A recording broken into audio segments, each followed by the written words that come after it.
The military, you going to college. If you met a drunk on the corner of the street, you're walking home from school, the first thing you ask you, boy, you getting your lesson. I mean, they were passionate and they were desperate and they kept beating it like a sledgehammer how important it was, although they didn't have it. They did all that they could to ensure that we did and literally brainwash us into believing that there was, you're not going to make it in America without an education. Well, we have a lot of parents who don't have very much education, but who don't have that commitment, who lost their way, for one reason or another. Because what superseded or excelled education was money. Exactly. Okay. Quick story, and I'll let you have it, Bishop Shield. B.B. King. World famous. And yet, my superintendent had an opportunity to be with him. Of course, I knew B.B. King. And he said the one thing he regretted, that he didn't finish school. That was from Indianola, Mississippi. And out of all of the fame and all of the things, and that's the reason our Superintendent Hayward was able to speak with him, because he said he was from the Marvin Winans Academy, and that got his attention. He went in. He said the one thing I wish I had done was finished at least high school. So, but you have children now that say school isn't important. I just got to go make the money. And that's where the problem is. Instead of education being a signal of success, money is the signal. What kind of car you drive.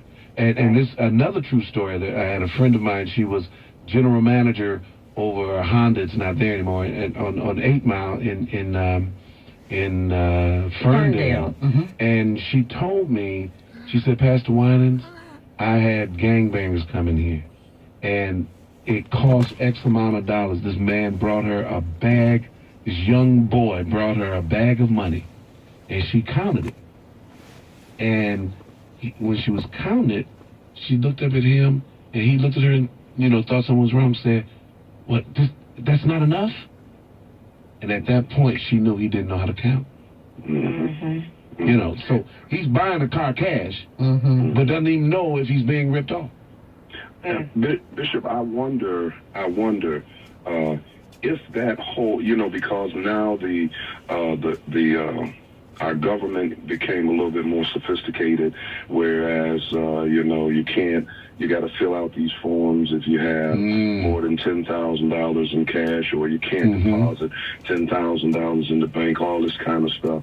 And and I know Bishop Winan and I are about the same age, but I recall young men, both young men. But I recall there was a period that I can remember where, while I was going to school, I will never forget, I had a conversation with one of my relatives, and I was going to school to be, I was at Wayne State and studying to be, getting my bachelor's, and she said to me, what are you going to school for? And I said, well, I'm going to be a teacher. She said, when you get through, you ain't going to teach nothing but Sunday school. Wow. You understand? Wow. Now watch this. The thing was, she was working in the post office then, and she was making the money. She was making the money. And what happened is, and especially with the crisis that we had in the black community, maybe about 10 years ago, is that these young cats was getting this money. Pastor, we go in the store to buy some clothes, and these guys be in there in jogging suits and just have wads of money in their pockets. And then they just throw all this money, and you look at them and say, man, what did I do wrong? But the thing is, and I believe it was President Clinton who said that your earning should be determined by your learning. And if we could ever, at this point now, things are kind of tightened up, but it's tightened up, in my opinion, and it's strictly my opinion, it's tightened up because the black boys was getting that money. And they don't want this. So now we crack down on it. And, they crack down on it. So now our kids are doing some real damnable things to make things work for them financially instead of understanding. I had a young man at my church, and I told him, Doc, you're brilliant. I say, think about it. You're brilliant. You're so brilliant until you're devising plans how to make money when all you got to do is put this kind of energy into getting an education. Mm-hmm. Like professor I had at Wayne State University, I'll never forget him as long as I live. He said, while some people, and it was a racist statement there. He said, while some people are out robbing and killing and stealing, he said, go to school. And he said, you can steal more money than you ever imagined with a pencil. I'll never forget that. I've got to ask both Goldie, and you work with young people, pastors, bishops, both of you do a lot of counseling. Here's what I've learned about human behavior. I don't care how successful you are, how much of an underachiever you are. There is something about the human spirit, the person, that deep within each and every one of us is that need to feel that we matter, that we are significant, that we have value.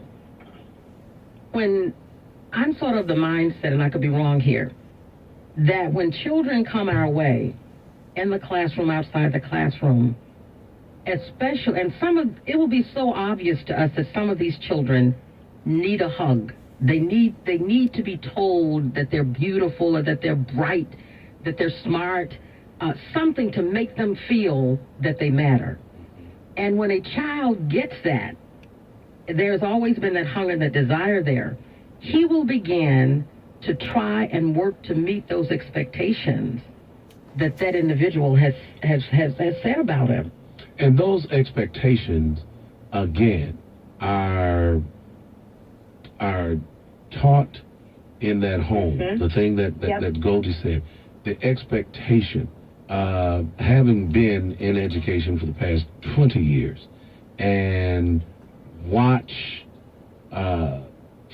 for instance, when we started Winans Academy, I went out and bought 288 violins, and this may sound racist, but it's not. I hired a white lady from England, wonderful lady, and we had the kids in the classroom, and she came to me and she said, Pastor Winans, this is noble what you want to do, but it's just not going to work, because she didn't know how to teach them. So they learned Twinkle Twinkle. Had another British gentleman, and he was of the same mindset. Got this wonderful white lady that could play the strings off of the guitar. And she moved him a little bit more, but we were still in the Twinkle Twinkle. Then the black lady came and said the Lord told her to come, and she should have never left. And she's still with us now. And in 1 year, they went from Twinkle Twinkle to the William Tell Overture. Yep. And the reason that is because there was the expectation, oh, y'all can do this. Right. Exactly. When you talked about parents, I think, so I run a theater company. Within my theater company, we operate several different out-of-school time programs. We use art as a vehicle to really engage students in cultural awareness and civic engagement, right? Teaching them that they have a voice in this world that can shift and shape the world that they want to live in. Within that construct, we have to engage parents.